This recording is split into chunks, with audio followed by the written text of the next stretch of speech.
आज मैं हूँ लखनऊ की रेजिडेंसी में। इस रेजिडेंसी की प्रमुख इमारतें हैं residency main building, doctor Fayrer house, Begum Kothi, banqueting hall, saint Mary church और कब्रिस्तान। इस रेजिडेंसी की बनने की भूमिका 1764 के बक्सर के युद्ध से होती है, जहाँ एक तरफ अवध के नवाब शुजाउद्दौला और दिल्ली के बादशाह शाह आलम सेकंड और बंगाल के नवाब मीर कासिम थे। वहीं दूसरी तरफ हेक्टर मुनरो की नेतृत्व में ब्रिटिश आर्मी थी। इस ब्रिटिश आर्मी ने तीनों नवाबों को परास्त कर दिया।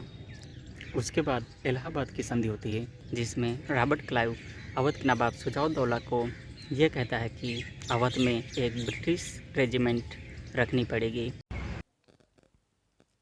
1775 में जब आसिफउद्दौला ने अवध की राजधानी फैजाबाद से लखनऊ शिफ्ट की, तब इस रेजिडेंसी की निर्माण की शुरुआत की, जो लगभग 1800 में बनकर तैयार होती है।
इस इमारत को डॉक्टर फेरर हाउस के नाम से जाना जाता है, क्योंकि लखनऊ की घेराबंदी के समय डॉक्टर फेरर एक सर्जन थे और वो इसी इमारत में रहते थे। इसके अलावा इस इमारत का प्रयोग घेराबंदी के समय स्त्रियों और बच्चों के रहने के लिए भी किया गया था।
वैसे तो वेलेजली की सहायक संधि और डलहौजी के व्यापक सिद्धांत के द्वारा भारत की ज़्यादातर रियासतों को हड़प लिया गया था, लेकिन 1856 में डलहौजी ने नवाब वाजिद अली शाह को अयोग्य कहकर लखनऊ को पूरी तरह से अपने नियंत्रण में ले लिया था, जबकि वास्तव में ऐसा नहीं था।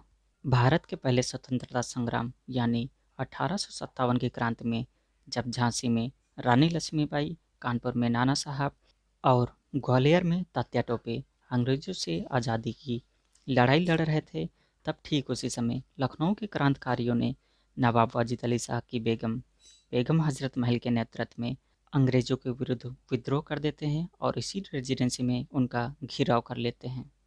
यह घिराव 86 दिनों तक चलता है, जिसे लखनऊ की घेराबंदी कहते हैं। 2 जुलाई 1857 के लखनऊ के प्रमुख अधिकारी सर हेनरी लॉरेंस तोप के गोले से घायल हो जाता है, जिससे 4 जुलाई को उसकी मृत्यु हो जाती है।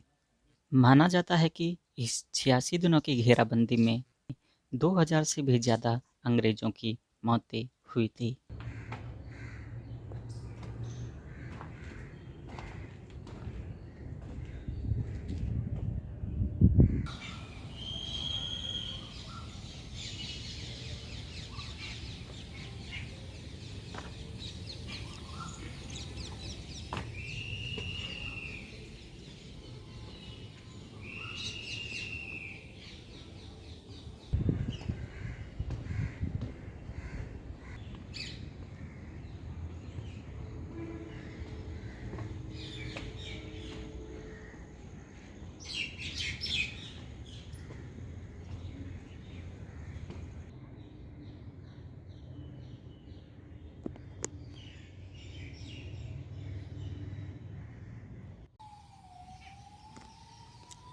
यहाँ पर है सेंट मैरी चर्च और कब्रिस्तान।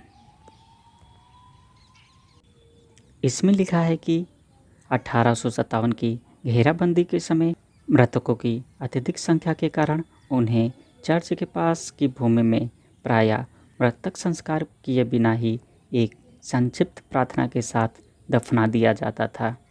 चर्च का उपयोग घेराबंदी के समय अन्नागार के रूप में भी हुआ था। आश्चर्यजनक स्थान है यह, जहाँ इतिहास सोया है। सर हेनरी लॉरेंस के अतिरिक्त यहाँ फ्रांसिस एलन हेल एवं उनकी पत्नी lieutenant John Fulton, miss Susan Palmer, Thomas John Clancy जैसी अनगिनत आत्माएं इस भूमि में सोई हुई हैं।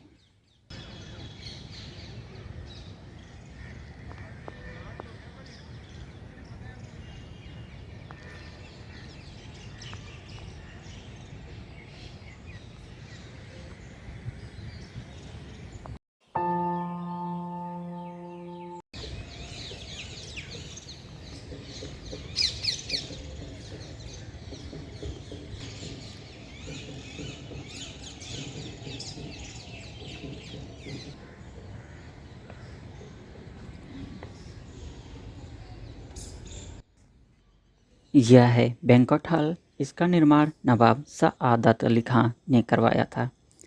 यह इमारत उस समय की सबसे भव्य इमारत थी। घेराबंदी के समय इस इमारत का प्रयोग एक अस्पताल के रूप में किया गया था।